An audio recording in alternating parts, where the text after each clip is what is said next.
Hello, friends. EliseAnmchara here for Anmchara Astrology. Happy full moon in Virgo. Moments before, about an hour before, the Saturn in Aquarius, at the last degree of Aquarius, makes its ingress into Pisces, which will make us have Saturn, Neptune, the Sun, and Mercury, all in the very last degree or the last sign of the zodiac of Pisces. This full moon in Virgo it's a tense one. It's a tense one. And as I'm recording this, we are literally the full moon, the exact opposition between the sun and the moon are taking place right now.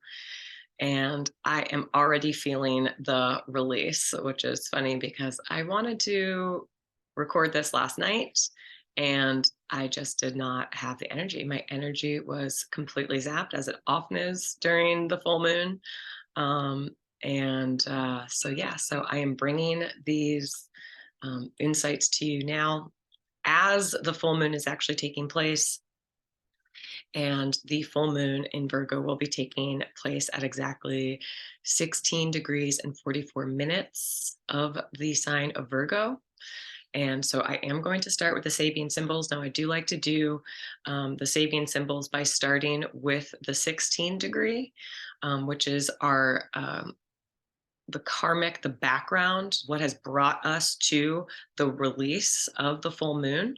So this is our karmic condition leading into the full moon. And then I will read the Sabian symbol for 17 degrees of Virgo, which is actually the lesson of the full moon and that which we are stepping into and that which we are embodying. And, this is the energy that will be bringing us forward until the new moon. So 16-degree Virgo, our karmic condition is a delighted children crowd around the orangutan cage at a zoo, which is quite an interesting visual to have. This symbol does have, I will say from like the oracle, this is from Linda Hill's oracle. It says, this symbol expresses the desire to relate across gulfs of differences that are very obvious between different species. Observing the life of an orangutan is like looking into an evolutionary mirror. We are able to see where we have been, how differently we relate to the world, and how we have chosen to deal with our environment. It is not a matter of the human species being better. Indeed, one comes to realize the degree of similarities. Sometimes people we encounter in life seem to form a different species or planet, and we have totally opposite perspectives of life, leading to completely different ways of acting and reacting. It can at times lead to a feeling of separation, but there is value in remaining aware of and appreciating the similarities and the common ground along with the differences. There may be a need to be a primitive or childlike response. It is also by facing the baser instincts that we can realize a fresh and new approach to those around you. So, that being said, this karmic condition that we have been in and that we're bringing into this full moon is a karmic confrontation between creatively integrating and the unevolved. The unevolved parts of self, our unevolved parts of our perspective, our unevolved parts of the world, certainly our unevolved parts of relating of ourselves to the world and the world around us. I think it's really interesting because, so much of the scientific community, archaeology, anthropology, all this kind of stuff. We have come from a place where our understanding of who we are, what we come from, and therefore what is relatable or what we evolved from and where we're going has really been based on a consensus that was made by an academic community. And as you know, the digital age has come about, and as more voices are heard in the overall, dialogue, we are coming to understand exactly how much gatekeeping has been involved in those perspectives, in the academic perspective, in the historical perspective, everything. And Pisces also rules mass media. And even in this Linda Hill's Sabian symbol, some of the key words of this is everyone wanting a look, curiosity, crowding around, and news networks, the media, a lack of social inhibition. Some of the cautions, those are just the keywords. Some of the cautions are egotistical feelings of being better or in a higher state of evolution, having no place for privacy, gaping at others, taunting people, daring others to do something outrageous and animal-like, making fun of people, building cages, hiding from view, fences, barriers, the intrusion of the media, eliciting sick behavior from others. This is the karmic condition in which we are coming from during this full moon, okay? So these are the things that we are moving away from because we are going into the lesson of the full moon, and that is symbolized by Virgo 17, which is a volcanic eruption bringing dust clouds, flowing lava, earth rumblings. I should say so, okay? We are letting go of this baser behavior that may have started with a natural instinct, a childlike curiosity that then grew into us watching the world as if it were, a spectacle, as if nature that we have put in a box, in a cage, is somehow different from us as opposed to that which we come from and are still connected to, whether we like it or not. And the wonderful astrologer Pam Gregory was bringing up the fact that the Virgo Pisces axis is the health axis in astrology. And I really think of it not just as the health axis, but I really think of it as the devotional axis. Virgo is devoted to a daily routine, a daily practice, and refining that which we discovered is our heart and our heart's calling in Leo, and devoting its time, its skill, its artistry into making it the best thing that it could be, the most practical, thoughtful, helpful offering to humanity and to the human collective that it could possibly bring. And Virgo brings with it all of this ancient earth knowledge, okay? Taurus is really the embodiment of earth, okay?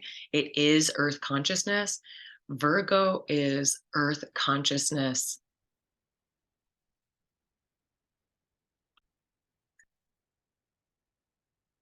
Okay, so we did have a brief stop there. I had to pause the video.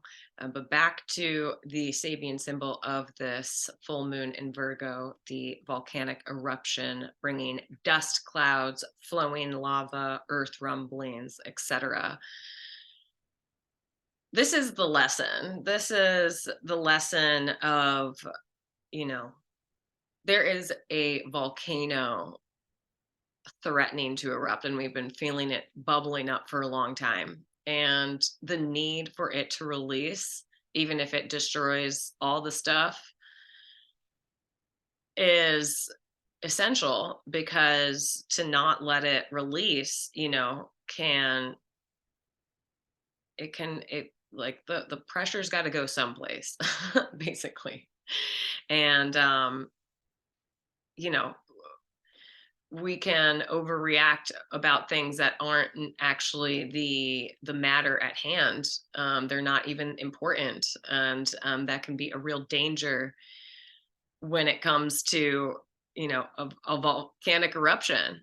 This is so much, I feel, about, Virgo in versus Pisces. Virgo mm, does the work, and Virgo is very conscientious and is very aware, and is very aware on a mental level. Now, its ruling planet Mercury is currently in Pisces. It is in the fog, and we've had a bunch of eruptions. We've had train crashes, we've had burning chemicals. I mean, the actual oracle in this book talks about this symbol, talking about smoke pouring into the air, pressure cooker environments, aftershocks, waiting for the dust to settle. And this symbol really represents a cathartic release, that is both of a personal nature, a collective nature, and possibly even the Earth's nature. Okay. And it is really exploding, I feel, the illusions and the delusions and the hostile takeover. It's not even hostile. I mean, it is hostile, but it's been a slow drip of takeover of consciousness with the mass media and with media in general. And you know Pisces is the dream that could be. It's, visionary, it's spirit, it's the wholeness, it's the I am you and you are me and we are all together in love and spirit. And Virgo is like, yeah, I have work to do. Okay. I'm working on getting that joy that I got in Leo. Okay. And making it my life's work. And so, on an individual level, there is a lot of stuff about, am I doing the work? It's about letting go of the stuff that did not let you do the work to fully embody who it is you are and what your daily practical devotion really is. And that practical daily devotion is really a way to achieve and build the overall vision of perfection, of spiritual devotion, that is Pisces. So Pisces gives you the overall picture, right, of the ideal, the dream, the song, the piece of art, that thing that we are yet to discover in the physical realm, that we are downloading from spirit. And Virgo breaks down that huge, enormous vision into tangible, practical steps towards achieving it. Okay. And it does it by developing a process that is purposeful and meaningful to it and has an end goal and focus in mind. So I personally have Virgo and Pisces intercepted in my natal chart. If you don't know what an interception is, I highly recommend you get a book from Joanne Wickenberg that's called Your Hidden Powers. It has a longer title, but just please look that up. I do plan on holding some kind of master class or workshop online, and even doing some lectures in person about interceptions. That book does also have quite a bit of information about natal retrogrades. But you know part of the problem when you're born with Virgo and Pisces intercepted is that you don't have that polarity between fantasy, and tangible reality in you know in check. Okay, they don't balance each other. So we might have especially if you have significant planetary placements there, in Pisces, then you might be so aware, so easily able to intuit and to imagine and to envision the bliss of spirit, the bliss of that otherworldly paradise that we come to Earth to build. But you don't have any of the tangible steps, or you don't have breaking down this large, nebulous goal, or vision into tangible, kind of more linear, practical, achievable goals and steps, which Virgo gives us and allows us, that's what allows us to accomplish, to actually build the dream, to intuit it through Pisces, and then to break it down and build it in Virgo. And vice versa, when you have an intercepted Virgo Pisces, is that you might get lost at which step is the first step, because everything is everything in Pisces.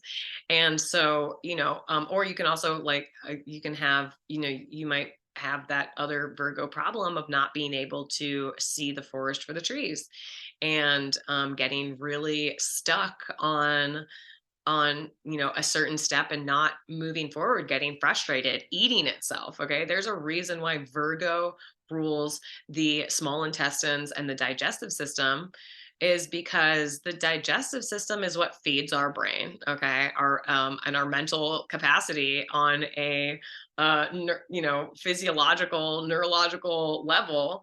And if you're not mindful of what you eat, if you don't have your a good gut biome, your brain doesn't function well. So this is a connection between the stomach, the gut biome, and the brain. They're both brains in their own right.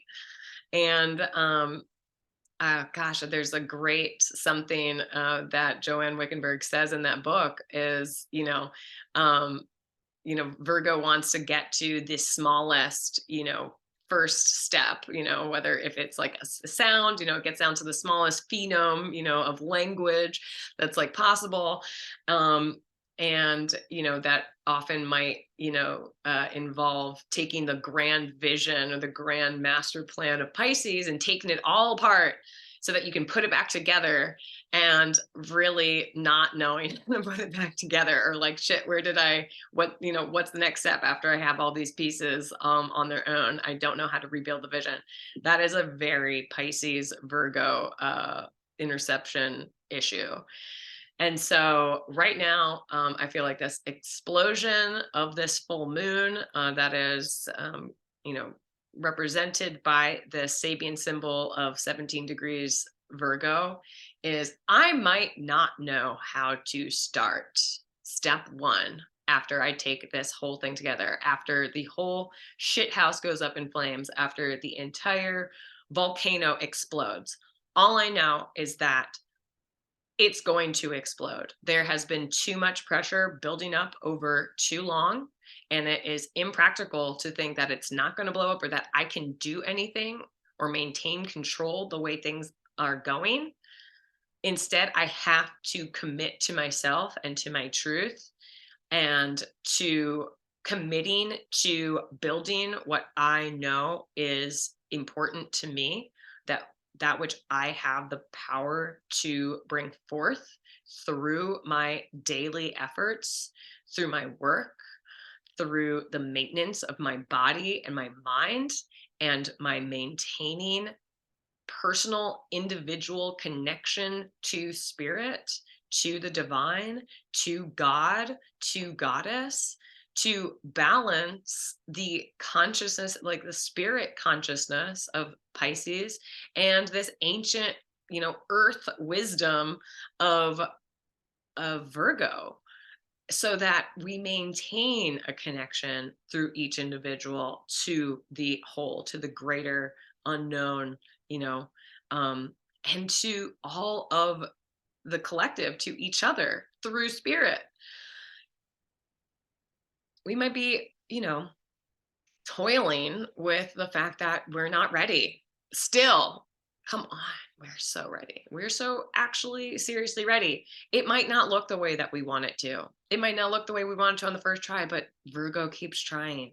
And that is what I think we're really having explode, is whatever was stalling us from starting, or wherever we stalled in the process, because this does not look like I want it to. No story, no dream, no movie, no song, just comes out the very first time that you play it, or while you're in the building phases. And so just letting go of that need for control, to control every single little thing, and instead commit to the work, commit to the process, commit to trusting the process, commit to trusting yourself, commit to letting go of any of the self-sabotage or self-limiting thoughts and everything that kept you, again, from moving forward or even starting at square one. because maybe you didn't realize that you were afraid that you were starting in the wrong place, or you waited a long time and then got a notion that this is my step one. This is how I build, the great vision that I have from Pisces, from this place moving forward. And then you get a further down the line and you're like, actually, there was some pre-steps that I messed up or I missed, I overlooked.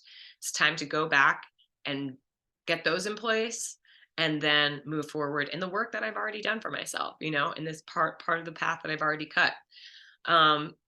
So the other thing that really this image of Virgo 17, the volcanic eruption, bringing dust clouds, flowing lava, earth rumblings, especially in relation to the saving symbol that came before it, our karmic condition of delighted children crowd around the orangutan cage at a zoo, and how it has all this stuff about evolution and how we're related to orangutans and all this kind of stuff, and that there's an intrusion of mass media, and it kind of like brings us down to a baser like part of ourselves, and this whole this idea, that a belief that one is better or in a higher state of evolution than another one. Man, it brings me back to the fact that when I first learned about the Younger Dryas and what was likely the last major Earth cataclysm for humankind to have experienced here on Earth, happened approximately 13,000 years ago. And that would have put us in the age of Virgo. Would have put us in the age of Virgo. So, and then, man, your physical environment, your earth on which you live and that which you come from blows up, is decimated. Everything that you and the collective accomplishments and knowledge of mankind up until that point gets washed away, wiped out. There are explosions, there's volcanic eruptions, there's floods. It is the great leveler. Okay, your health, okay, and your physical health and the earth's physical health being compromised like that, that is the great leveler. There is no caring about if that person or this person, if I'm more evolved or less evolved than them. When it comes down to survival, you are now, instead of having these lofty Piscean ideas or the petty, lesser evolved iteration of or expression of Virgo, which is really, it's overly analytical, it's nitpicky. All of a sudden that nitpickiness, that it doesn't look like I want, it's not whatever, goes. And you have to just put all of that good Virgo energy of get the job done, be thoughtful and methodical and diligent, and detail oriented to rebuild, and have the faith of opposite sign of Pisces to rebuild. Because I survived that. I survived that cataclysm. There must have been a reason. Okay. We have to pool together our individual skills and perspectives, and we have to support each other by really doing the work and having that really solid foundation to support ourselves, and to really love and honor ourselves by having good practices, and having those good practices be fueled by a belief system that is the opposite sign, right, of Pisces. But again, Pisces, there is a lot of deception. There's a lot of wavy graviness. There's a lot of fog. And, there is a really important need to drop into the body and to honor the body and to listen to what the body tells you, and to understand your own brain body connection, your own spirit heart connection, and how they all work together. I think maybe on my Patreon, I'm going to talk about some theories that I have in terms of the other brains of the body, which also include the heart and the loins. Um, and yeah, this is a time of really just letting go anything that we thought we were holding on to or needed to be in place before we actually did our most divine work, and stop bullshitting ourselves and saying that I will do this when I will do this whenever, I'll do this when I have someone else to help me. No, you start building, and then magically the people that you need to fill in the blanks, come in and help you too, and that's really important. And that is, again, I also feel like, Pluto's going to be moving into Aquarius. We haven't seen that in 250 years. The last time that Saturn moved from the last degree of Aquarius into Pisces was in May, end of May, 1993. And I was trying to look at some of the things that happened around that time. And, there wasn't a ton of whatever events. Well, the funny thing is, there was some kind of flood that happened, which seems very Saturn in Pisces. But the funny thing is, the things that I looked at that happened that year, things like the World Trade Center bombing, things like Brandon Lee being shot by accident, supposedly on the set of The Crow, on March 31st in 1993, as well as this Amtrak train derailment. Okay, train derailment. The biggest, or no, maybe it was an actual crash. It was the largest Amtrak crash in history in 93.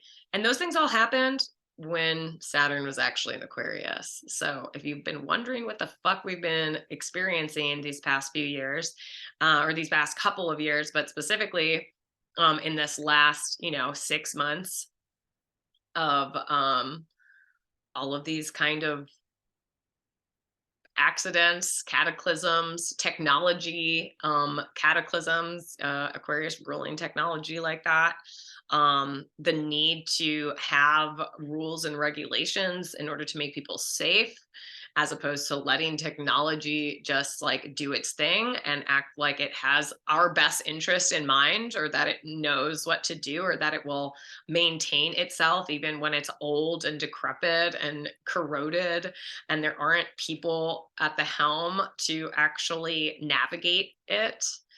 And there aren't caring people. There aren't people that actually care about the people involved. They care about the technology. They care about protecting and the technology and the vision of the future. It's like, yo, we have got to get the human to machine interface correct before we continue going forward developing it, or making it so that machinery technology can develop itself without the humans in mind. Hello.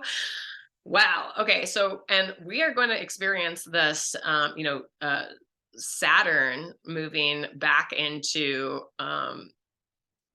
Aquarius a few times over this next year.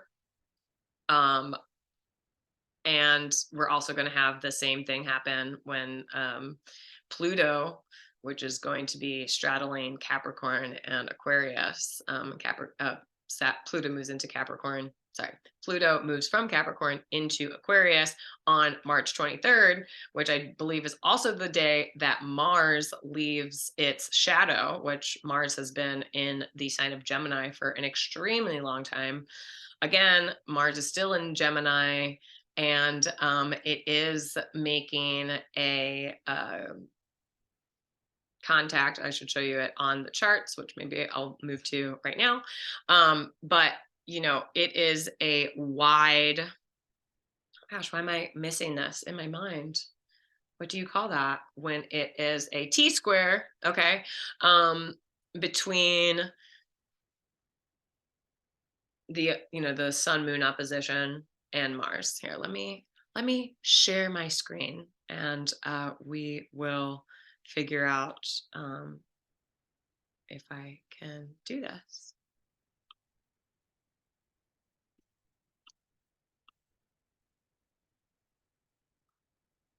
Oh, here we go. This is the full moon. Full moon chart right here. We can zoom in. Okay, the exact time for the full moon, 7:40 a.m. here on the East Coast. And one of the things that I think is really incredible is that, its ascendant is in Aries. Okay. We are having an awakening of the individual. Okay. We are starting to see the greater whole of the world through the eyes of I am. It's not to say that we are fully active in it because, well, all of this Aries, placement with the aside, don't mind the fact that Juno and Eris are over here. But Eris, okay, that scrappy street fighter, female, kind of like the female Mars is in the first house. We are, I feel like right now, this moment, even though we think of like Pisces as being subdued and we think of, as Virgo, where the moon is, as being highly responsible, there is something about the force of right now that is bringing out the inner individual anarchist in all of us because we see that it is essential. Why is it essential? Because we have all of this stuff bubbling up in our subconscious. We already know this is all the stuff that is happening in the realm of the unknown or just outside our purview, but it is most definitely informing what brings us to this entry point of consciousness. And we have, Chiron here. We have Jupiter on Chiron. We have Venus on Chiron. It's really great that, Chiron was had this connection with Venus to bring, love and light to our wound around identity, towards around our wound of acting for ourselves, of ourselves, because we have the power to do that. We have the need to individuate and to act as the individual sovereign self without relying or anticipating or compromising or negotiating with the other what works for them. We are all being asked to do the work to strike out on our own, but it has to be informed by spirit. It has to be informed by spirit. It has to be informed by our own individual connection to the greater, connectivity, universal connectivity, creator energy that is in Pisces, creator consciousness of Pisces. Otherwise, that's where you get the egotistical, as long as I have the biggest stick, I rule the land, I can do whatever the fuck I want to do. We've seen a lot of this kind of issue going on right now, where it's like everyone wants to act as an individual, but we're being told by the mass media that we can't, that we have to consider everyone else, in mind, especially in regards to health, which again, that health access that Pam Gregory brought up of Virgo, Pisces. And now we're realizing, oh, my individual actions, my individual self sovereignty is paramount. And that is what we feel just under the surface of this volcanic eruption that brings dust clouds and flowing lava and earth rumblings. We are starting to understand the need to take action on our own of our own accord, because we were given that individual right. We worked for it. We made that pact with spirit, in order to individuate and to fulfill our higher calling. And as long as we are being stuck in this nebulous goo of the Truman Show, of the narrative that is, that's what's so scary. If you don't have a connection to spirit, you don't understand and understand what it's like to feel and experience that bliss of that unconscious self, where you feel connected to everything. then instead you feel the isolation from everything in the 12th house. You are in a prison of your mind, or maybe you're in an actual prison, or maybe you're in an actual asylum or a hospital, okay, or an orphanage. These are all things that are ruled by that Pisces 12th house, or maybe you've absconded to an ashram. There's been a lot about us making our own world, our own existence, our own structure since 2020. Specifically, I believe it moved into Aquarius in May of 2020, right around the time that the lunar node shifted. And so now that we've had, these 3 years or 2.5 years of Aquarius Saturn experience, it's like now I have to do the work of bringing the dream alive, the overall dream, through my individual efforts, okay, based on what I've learned. Also, this is based on what I've learned, okay, what we are putting into action. We're going to get we're going to be moving into uncharted territory when this Mars finally makes it to that 25th degree of Gemini, because this entire time since October 30th of 2022, you know, Mars had been moving retrograde. So it wasn't so the last time, and before that, Mars moved into Gemini in the beginning of September in 2022.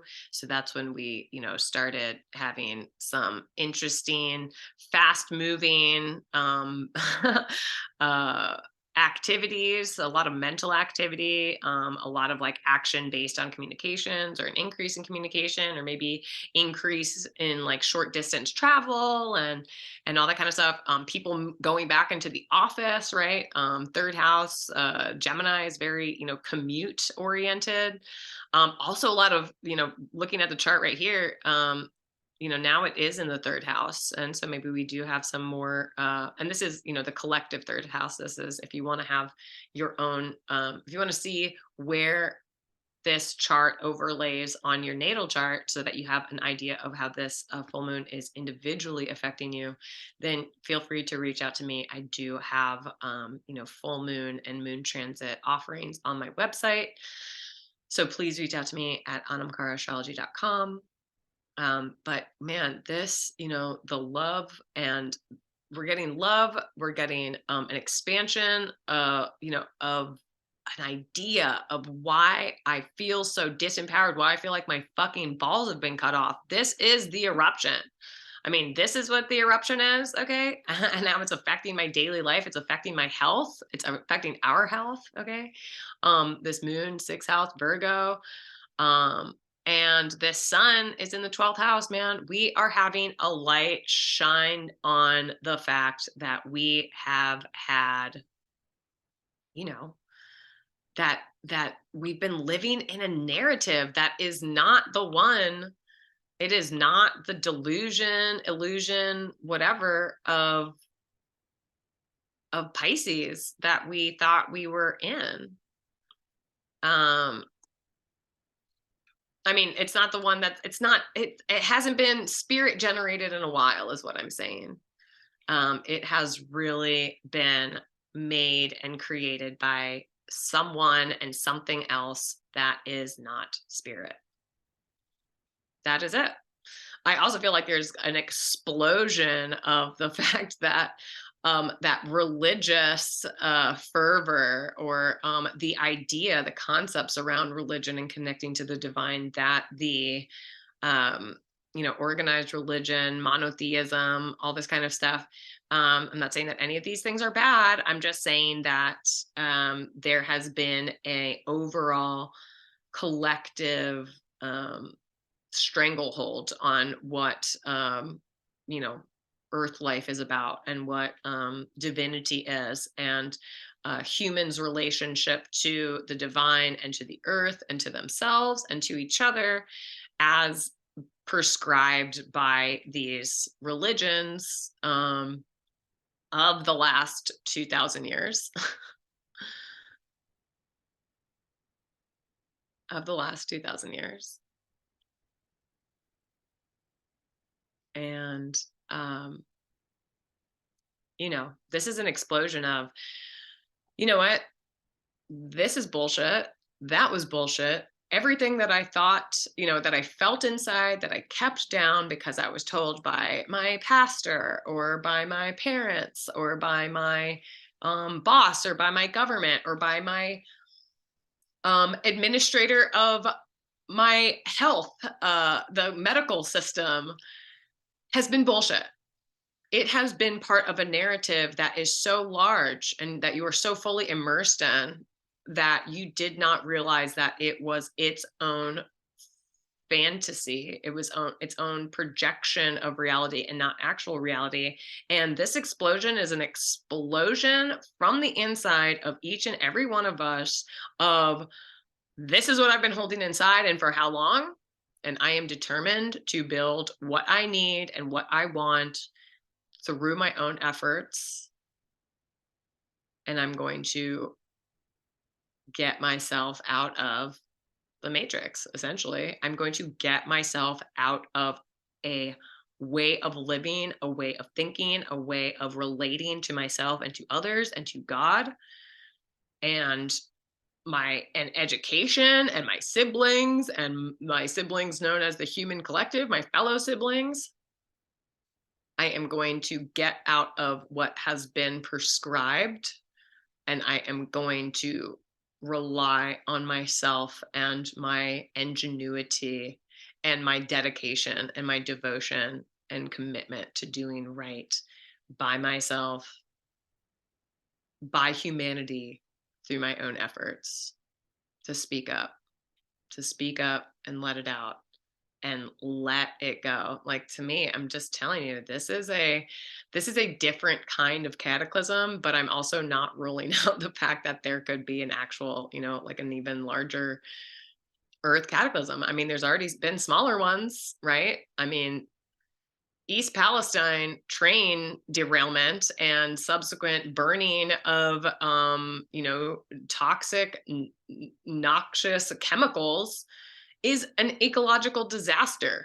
Okay. And it doesn't just go away, it goes into the environment. Okay. It goes into the watershed, and it goes into the water table, it goes into the air, you know, the illusion that things are being taken care of for you is what is getting exploded.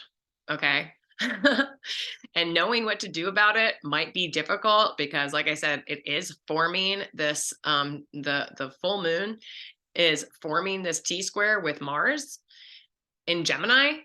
And we kind of have some idea about what we can do, because we've already been over these degrees of Mars and Gemini before the retrograde, and then, again, moving backwards over it. But the actual ruler of both the full moon in Virgo, which is Mercury, and Mars, which is also Mercury, is in Pisces, which is the nebulous goo of confusion and the Truman Show and, a fantastical presentation of what the truth is here on Earth. If you aren't in the practice of Virgo, going and seeing what the truth is from your own, connection to spirit. And not having that own connection to spirit is exactly what will land you in a hospital, in a mental institution, or in jail. So you really have to take it upon yourself to build that intuition and to know that you are fucking worth it, to know that you have this own divine will, self-sovereignty, that get up and go of Aries, which we're going to be moving into that Aries energy in not too long. And you're going to remember this moment, and you want to be preparing right now with letting all of the insecurities, feeling of inadequacy, not knowing where it is to start, to build the vision, the better you, to make sure that foundation is good, and not repeat a problem/process that you probably put on the back burner back in March of 2013. Where were you in 2013? March of 2013. Did you delude yourself that you were living the life that you wanted, that this was actually the path to the thing that makes you feel amazing and glorious?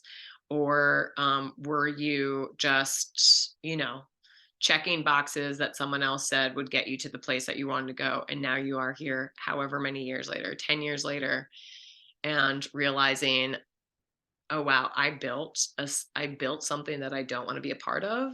I built something with funds or a vision that was borrowed from someone else, and now I feel that much further away from my own enlightened, self.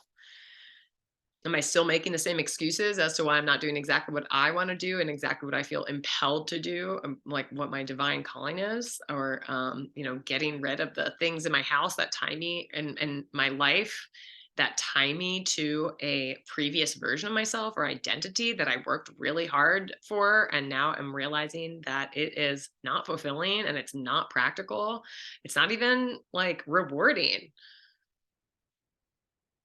So allow this volcanic eruption to just happen, because holding it in again is going to cause way worse issues. At the very least, is going to cause indigestion.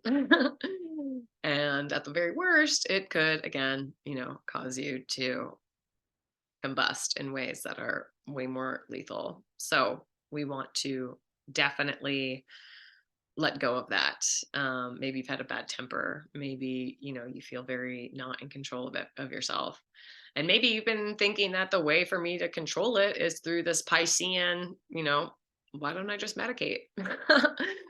Yes, I will take that medication to stuff down these feelings of anger and rage and inadequacy or frustration that I don't know how to, take the first steps towards what I want to build, because what I want to build doesn't exist on this earth yet.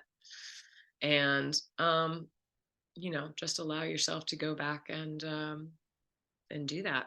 And like I said, grounding into your body and listening to spirit, but with a full awareness, full resonance of what your body feels like and what it's telling you, will help you navigate in the fog of these sulfuric clouds spilling out from the eruption of reality that is going down right now.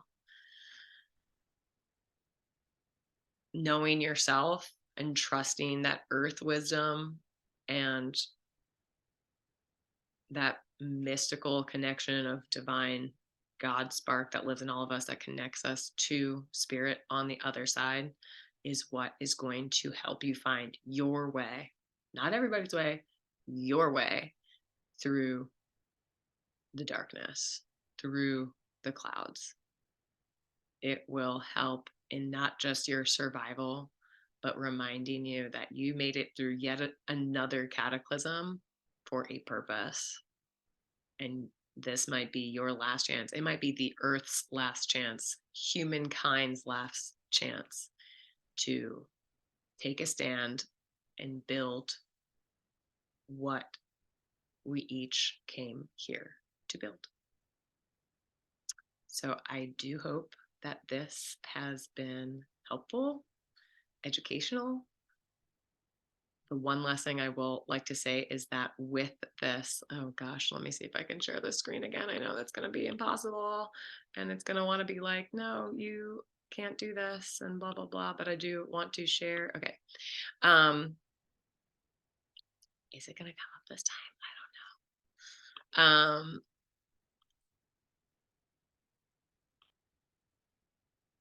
No, it doesn't want to. Anyway, what I wanted to show is the fact that when you have a T-square, okay, it is two planets, right, in opposition to each other, and then one other planet that is squaring those things. And in this case, that one planet that is squaring both the moon and the sun of the full moon is Mars in Gemini.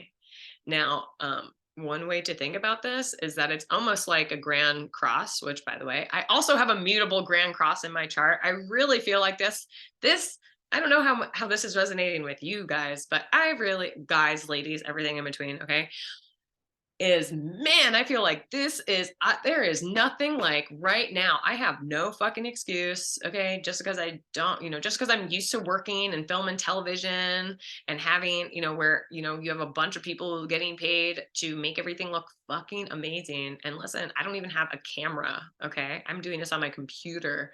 And sometimes I have to do it on my phone and the phone looks better, but then I can't share my screen as easily, which obviously that wasn't very easy to share my screen right here. But whatever's been fucking holding you back, like, you just got to like deal with it. Okay, I am going to try to share this screen again, because I really do want to show you what it looks like.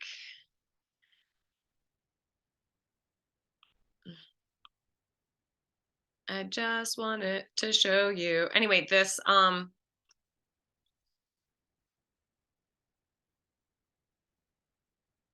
I don't know if this, I don't think this is letting me share my screen right here.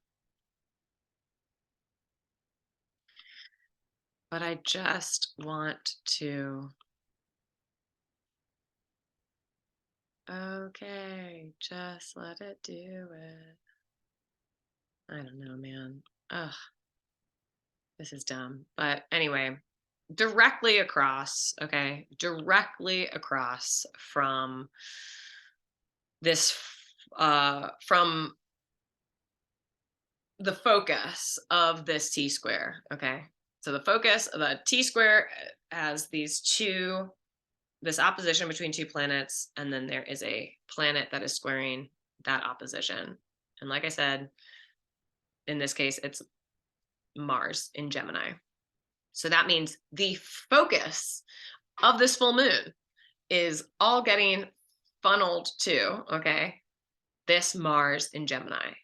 What are you going to do about it? What are you going to say about it? What are you going to communicate? What facts are you gathering and acting on right the fuck now? And with the perspective of having been here before. That is Gemini. That is the focus. That is Mars and Gemini. Right the fuck there. Okay. Also, I'm just going to say that there can be, Mars does not like to be in Gemini. I mean, it is, but also, again, the facts are so foggy, except for the ones that you have gained for yourself, that have proven true, that resonate with you inside in a place that is way deeper than your brain, that can be controlled, okay, or can at least be influenced heavily by external circumstances. What else cannot be, what can be not like influenced like that? Your heart. And to some extent, your gut, but you have to be cognizant of what you're putting into it and where it comes from, and whether that produce or whatever is even produce, or if it was built in a lab, or if it has been exposed to a bunch of toxic chemicals that our government and our medical industry and the powers that be are pretending like it doesn't exist, like it doesn't matter. Everyone go and watch Amsterdam, also the movie Amsterdam, okay, that came out in 2022. It has the wonderful Rami Malek in it, who I am obsessed with, plus 1,000 other people. I mean, literally Christian Bale, Margot Robbie, Robert De Niro, Michael Shannon. It just has a shit ton of people. But go and watch that movie. It's a David O. Russell. It is a good one. It will give you a lot of information as to what you are missing, what you are not missing, what you've thought about the entire time, and yet a perfect example of art, okay, and movies, storytelling, right? So Gemini Mars is like also storytelling, but movies and like huge immersive worlds being, presented to you so much that it's like you can fully immerse in them. That's movies, that's Pisces, that's 12th house. It is a very, very distinct and a reminder that you have in fact been here before, that we have been here before. We as a collective have been here before. Yeah. And that one takes place in 1933 on the build up to World War II. with an emphasis on a collusion, if you will, between the chemical industry, publishing, and there was one other kind of industrialist involved, but that they were essentially working in tandem to get the results that they wanted, to put politicians in place that they wanted, and to diminish the integrity of others that did not do or say what they wanted. Whole situation. Where was I? Oh, yes. So when you have a T-square like that, okay, there is what we call a missing leg, okay, which would be the opposite point, okay, whether or not there is a planet there or not currently when we're talking about transits, that it's the opposite of the focus. Okay, so the focus point is this Mars and Gemini, but this like missing part of the puzzle, or like this like missing leg, is like kind of like a secondary focus, or that thing that like is not being activated, and yet a lot of energy is going towards, or a lot of information can be gleaned from. And this is really important when we're talking about, you know, this polarizing force between, you know, Pisces and Virgo. And then what the fuck are we going to do about it, though, now that there's that the narrative is crumbling, and realizing how much of the narrative that we have taken upon ourselves, you know, that has been given to us from the outside, has really wrecked our ability to connect and do the kind of work that we want to do, or like it keeps, you know, producing negative self-talk, that kind of stuff. Well, this kind of like ghost leg of the of this T-square is Sagittarius. And not only is it Sagittarius, but for me, it's like less than 2 degrees from my, it's like exactly 2 degrees from my ascendant inside my first house. So, you know, that ascendant, it's actually like on my Neptune. So what is it that is like really exploding and really needs to be engaged in terms of the way out of the resolution to this, you know, to the times that we find ourselves in? Well, it is probably the fact that the we believes, okay, the law of Sagittarius. Sagittarius rules the law. It rules mass publishing. It rules the collective beliefs, okay, and religious tenets that become law. And it's also comedy, which I think is, I always refer to this in terms of the ninth house in comedy, is that, you know, this has been a hard time for comedy over these like past few years, because we don't know what we believe anymore. We have not come to a collective agreement as to what to believe, because so much of what we are told to believe and what is being published in terms of what we should believe is being produced by this huge mass media narrative. And when we are like, okay, well, aren't there educators, you know, like top educators that can, you know, shed some light on this? And we realize that they've been compromised. Aren't there doctors, nurses, you know, healing practitioners, people who take information, facts, thoughts, ideas, and actually put them to use repetitively to get to the actual essential of an understanding and usable, buildable knowledge in Virgo? they've been compromised or they've been shut out or they've had to leave their jobs, okay, because they wouldn't do X, Y, and Z. And what about the information that is at hand in Gemini? That is, that is your objective, factual reporting.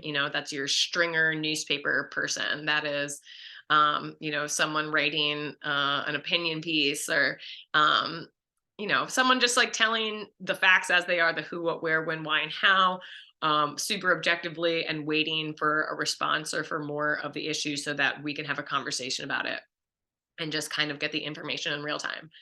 That's been compromised too. So for me, I'm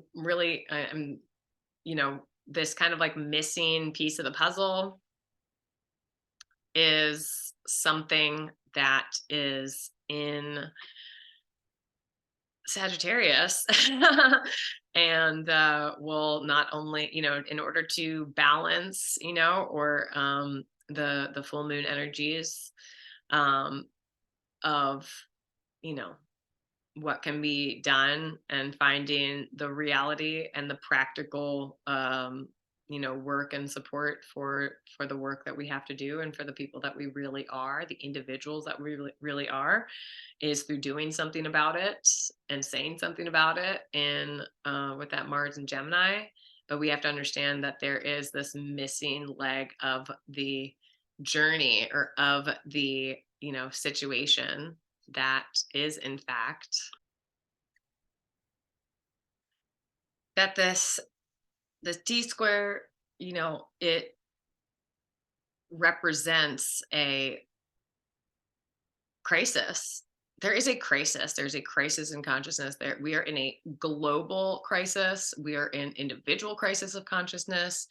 The opposition between the sun and the moon right now is, the sun is saying, be compassionate, be a martyr, be stuck, and not just the sun, Neptune, Mercury, okay, the dispositor of both the moon and Mercury, dispositor of both the moon in Virgo, as well as Mars that's currently in Gemini. They're all in Pisces, and Pisces is like, go with the flow, be compassionate. What did the Bible tell you? We're in the end of times. You're a martyr, just like go with it, and Virgo moon is like, I can engineer my way out of this as long as I allow the combustion of this fucking volcano to take place.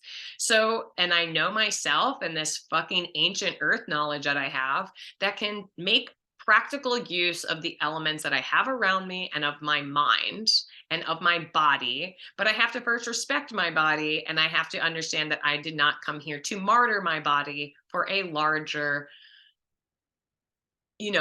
illusion, delusion, fantasy of, curated reality that I have no control over. That is not what I came here to do. Okay. So those are like the attitudes that are, that we're in between, doing something about it and just being a martyr, or being, lost in the sauce, or needing to anesthetize yourself and numb out, in Pisces. So that's like the attitude, this polarizing attitude of this full moon. And the focal point being Mars in Gemini is really the action that takes place, or the actions that we have available to us, or the need for action, or where we might overcompensate for this tension between these attitudes of do something about it, create your own reality, and live in the reality that has been, prescribed for you, and be a martyr to it. And there can be an overcompensation in talk, in attitudes, in rash action or restless action, which is Mars in Gemini. But we have to understand that the opposite of that Mars in Gemini is also a sensitive point or a focal point, which is, what do we really believe? What are our common, higher minded, higher perspective understanding of the laws of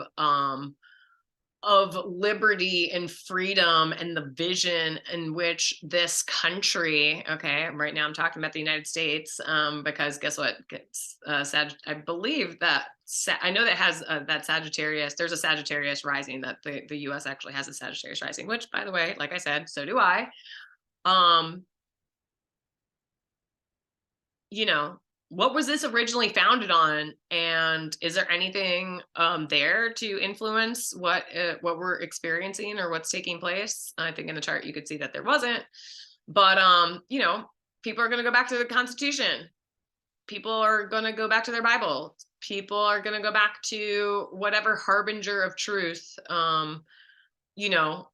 gave you the best way to navigate your way out of this, or the kind of beliefs, tenants, whoever's loudest on their soapbox, that kind of thing. So yikes. All I got to say is that, as someone who has a mutable grand cross on their chart, which is dangerously, close to what's happening here, um, it's really that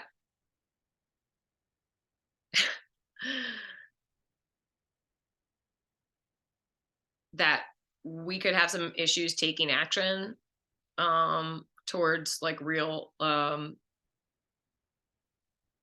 collective resolutions. So you got to start with yourself. You got to start with yourself right now, and taking your own individual responsibility and own accountability for what you've prevented yourself from saying or doing in the past, that you are right now allowing this, cataclysm in consciousness and in reality give you that feeling of moving forward and doing the damn thing. That is really what it is that you need to do. That is going to be your way out of being like overly verbose about it, or just completely stalling out and drowning from a lack from wavering, from wavering in your commitment, in your devotion to your health and to your humanity, and your support of your fellow humans and the Earth's humanity and consciousness and knowledge. And yeah, we have to integrate and also strike a balance between what we say and what we believe, what we do and what we believe, and what we do and what we believe is true based on our own perspective. And we can compare it relative to the perspective of, that which we set out to achieve when we started this country, and fought for our independence. But right now we have to fight for our own independence and our own right to be individually and not get lost in the sauce. So yeah, I do feel like, obviously this is pinging on my, as the sun and the moon move further in the sky, it will literally be setting off the entirety of my my mutable grand cross, which unfortunately does intercept my Virgo Venus, which is opposite my Pisces Jupiter, and that's almost an exact opposition. So again, if you would like to find out more about how this full moon in Virgo affects you, your life, and your chart, please contact me at Anmchara or you can actually schedule a time on the scheduler. It will put in a request, and I will either be able to accept or reject that time and request based on other things. If you have a problem with the scheduler, sometimes I have had people say that they have issues with it, please feel free to reach out to me via Instagram at Anmchara.astrology, or you can also reach me at Elise, ELISE, at Anmchara Astrology.com. Thank you so much, and a blessed, blessed full moon in Gemini to you. I personally feel like I have turned a corner based on this kind of like plunged into the weird uncertainty and a total disruption in thoughts and communication and processing that I experienced when we had the full moon in Pisces on September 10th. That also set off, that was also conjunct Neptune in Pisces. And it was also the starting of the Mercury in retrograde. For those of you who have been following me, you know that that is when the ocean literally swole up. Was obviously full moon in Pisces, which rules the ocean, all this kind of stuff. It literally ate my phone. I was on a beach and the high water came up way, way, way past where the high water mark of even just the previous night had been. So even though we were very close to that full moon, it gave it that extra umph to literally reach up all the way on the sand and drag my, my few belongings, my blanket, my phone, my speaker, and try to claw it back into the ocean. And then my phone died. Well, it didn't die immediately, which was also weird. So I had that illusion of it being still operable, and then it ate shit. So we're getting out of, we are developing our own individual structural, process of getting us out of that shit that we have found ourselves in for the past 3 months, 6 months, 2.5 years. And it's all going to be on us.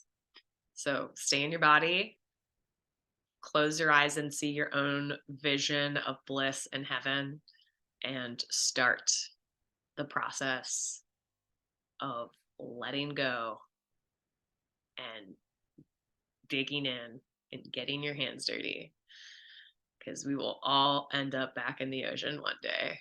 But as Fiona Apple said, the only thing I have to do is be the wave that I am and then sink back into the ocean. Again, I'm Anmchara, EliseAnmchara for Anmchara Astrology. Until next time, all the bless.